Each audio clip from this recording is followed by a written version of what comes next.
Shalom Bapak Ibu yang dikasihi oleh Tuhan, bagaimana kabarnya sore hari ini? Saya percaya dan saya terus berdoa agar kita selalu sehat di dalam perlindungan dan penyertaan Tuhan sepanjang hari ini.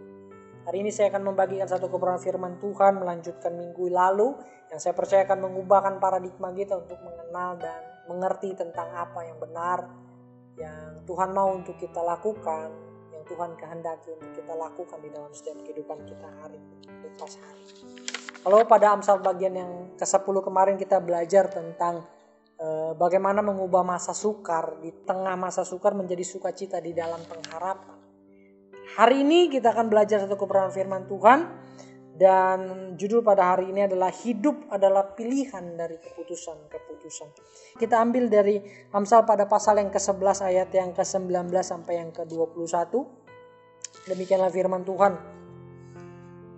Siapa berpegang kepada kebenaran yang sejati menuju hidup, tetapi siapa mengejar kejahatan menuju kematian. Ayat 20. Orang yang serong hatinya adalah kekejian bagi Tuhan, tetapi orang yang tak bercela jalannya dikenangnya. Sungguh orang jahat tidak akan luput dari hukuman, tetapi keturunan orang benar akan diselamatkan. Demikianlah firman Tuhan. Bapak Ibu yang dikasihi oleh Tuhan, hidup adalah pilihan.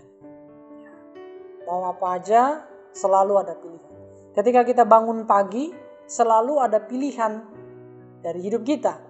Mau kita bangun dari tempat tidur kita, mau kita terus-terusan tidur, itu adalah pilihan. Mau ketika kita bangun pagi kita mau langsung mandi atau beres-beres, itu pilihan. Mau pasangan hidup pun, itu pun demikian, adalah adanya pilihan. Karena pilihan menentukan dimulai dari keputusan-keputusan kecil yang kita buat. Dan kalau kita belajar tentang Amsal yang tadi kita baca bahwa ada hidup, ada kematian. Kalau hidup adalah pilihan, kematian adalah kepastian. Yang tidak bisa kita hindarkan. Hidup dan mati adalah realita yang harus kita hadapi dan jalani, Bapak Ibu yang dikasihi oleh Tuhan. Kita tidak bisa menentukan kita mau hidup tetapi kita gak mau mati.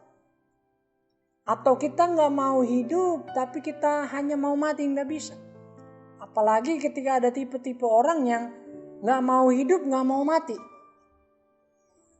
Bosan hidup, tapi mau tetap hidup. Ada kebingungan di sana. Kenapa? Karena dia tidak tahu bahwa hidup adalah pilihan dari keputusannya. Bahwa kematian adalah kepastian yang gak bisa kita hindarkan. Bahwa awal-awal pandemi sampai hari ini kita melihat betapa rapuhnya manusia hanya karena virus pandemi. Hari ini kena, besokannya sudah meninggal. Kenapa? Karena virus. Kita harus menyadari bahwa Tuhan mengizinkan semuanya ini terjadi supaya kita tahu satu hal bahwa hidup kita bukan milik kita. Hidup kita ini adalah miliknya Tuhan. Dan kita harus sadar kita gak bisa sombong. Mau kita sekaya apapun, mau kita sesehat apapun, kita pasti akan tetap mati. Karena ujung-ujungnya ke sana. Dalam terjemahan versi mudah dibaca dikatakan gini, melakukan apa yang baik membawa hidup. Tetapi orang jahat yang mengejar kejahatan mendapat maut. Tuhan membenci orang yang melakukan kejahatan, tetapi orang yang berusaha melakukan yang benar berkenan kepadanya. Kebenaran artinya orang jahat akan dihukum dan orang baik dibebaskan. Keputusan-keputusan yang kita buat selama kita hidup harus ditentukan oleh kebenaran firman Tuhan. Keputusan-keputusan dari pilihan hidup adalah ada 3 poin. Yang pertama, kalau dalam terjemahan versi mudah dibaca, melakukan yang baik membawa kepada hidup. Jadi buatlah keputusan mulai hari ini sampai hari-hari yang akan datang bahwa buatlah keputusan untuk terus melakukan apa yang baik, yang sesuai dengan kebenaran firman Tuhan. Karena kalau kita berhenti melakukan apa yang baik sesuai dengan kebenaran firman Tuhan, hari itu kita sedang melakukan apa yang jahat. Karena hidup itu pilihan. Mau kita berbuat baik atau mau kita berbuat jahat. Semuanya ada konsekuensi, Semuanya ada hasil dari apa yang kita lakukan, Bapak Ibu yang dikasihi oleh Tuhan. Itu keputusan yang pertama.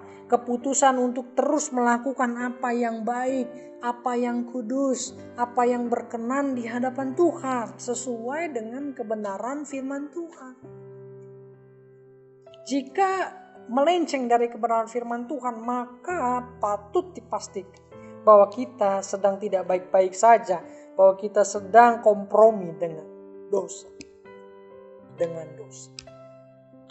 Yang kedua, keputusan-keputusan yang membuat kita hidup, yang membuat kita berbahagia adalah dia katakan keputusan untuk terus berusaha melakukan apa yang benar-benar berkenan. Versi mudah dibaca dikatakan, Tuhan membenci orang yang melakukan kejahatan, tetapi orang yang berusaha melakukan yang benar berkenan kepadanya. Jadi Bapak Ibu yang dikasihi oleh Tuhan, ketika kita berbuat baik, ketika kita berbuat kebenaran sesuai dengan firman Tuhan, kita sedang melakukannya untuk Tuhan. Kita sedang berusaha untuk terus berkenan di hadapan Tuhan. Mengampuni salah satunya adalah cara kita untuk terus berkenan di hadapan Tuhan. Itu keputusan yang ketiga. Keputusan yang ketiga adalah kebenaran, artinya orang jahat akan dihukum dan orang yang baik dibebaskan. Itu versi mudah dibaca. Jadi keputusan untuk tahu dan belajar tentang kebenaran. Kalau tadi kita sudah belajar, kalau kita sudah melakukan apa yang baik, apa yang benar, yang sesuai dengan kebenaran firman Tuhan, mari mulai dalami sesuai dengan kebenaran firman Tuhan. Mulai mau cari tahu, mulai belajar tentang apa yang berkenan di hadapan Tuhan. Keputusan-keputusan ini akan menyelamatkan hidup kita walaupun di tengah kesulitan-kesulitan. Sehingga ketika kita mau berhadapan dengan maut sekalipun, di detik-detik mau menghadapi kematian, kita sudah tahu kemana kita pulang. Dengan keputusan-keputusan yang hari ini kita ambil. Ayo Bapak Ibu yang dikasihi oleh Tuhan, mulai belajar melakukan apa yang baik. Mulai belajar melakukan apa yang benar. Mulai cari tahu, belajar tentang kebenaran firman Tuhan. Karena itu yang akan membuat kita hidup daripada kematian yang kekal. Pesan kuat pada sore hari ini adalah berusahalah untuk tetap melakukan apa yang benar.